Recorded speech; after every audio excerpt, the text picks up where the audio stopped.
During the year, were there any deportations or people taken away, or you all remained in the house?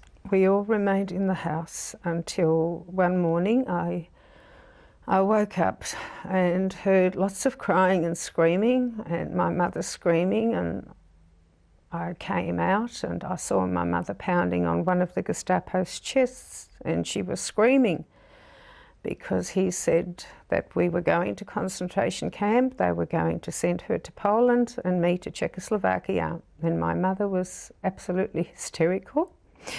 I will not forget that scream. It haunts me even till this day.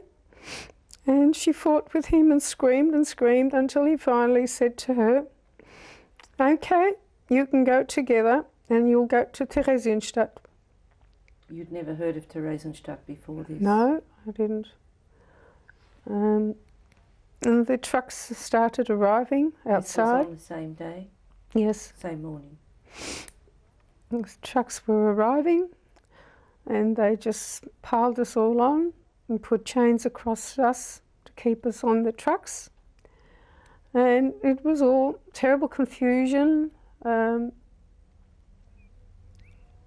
For a 10-year-old, it really didn't make much sense. My mother was just very grateful that they allowed us to stay together. And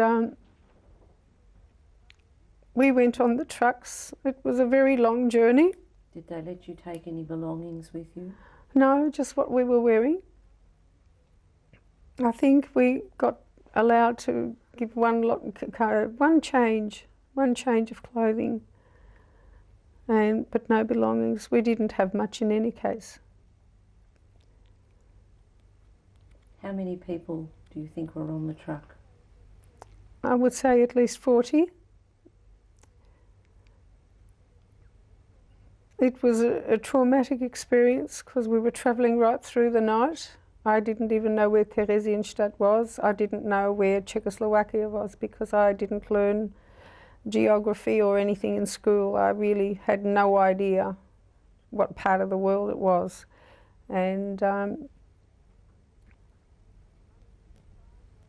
remember crying all the way and saying to my mother, "Where are we going? Where are we going?" And she said, "I don't know. I don't know. All I know is we're going to a place called Theresienstadt." She didn't know either? No. She knew it was Czechoslovakia, but I didn't know where Czechoslovakia was. It meant nothing to me. When you were on the trucks, how many trucks were there, do you remember, or it was just one? No, there was 5 or 6. I can't remember if it was 5 or it was 6. So they could have transported a few hundred people? Yes. Do you remember arriving at Theresienstadt? Yes, very vividly. Can you describe to us how it was when you arrived? We arrived, it was night time, and it was very dark, and I will never forget his face as long as I live. Eichmann received us there with a big rifle. How do you know it was Eichmann? He was introduced himself, and he was introduced by others. And we saw him there several times because he spent a lot of time in Theresienstadt. And when he introduced himself, he said, "My name is Adolf Eichmann"? Yes. And what else did he say?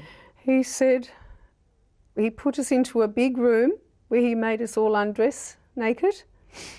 And my mother had never been undressed in front of me, and it was horror shock for her that she had to strip in front of me. And he said that if any of us had any belongings or jewellery or money hidden in our private parts, he would shoot us, and we were then searched. Who searched you? Was it just soldiers? Yes. Men? Women? Eichmann ordered several Gestapos to do that. And he just stood there with his rifle, and I will not forget his face, this tall, skinny man with a cap and boots and uniform. And I still didn't understand what it was all about.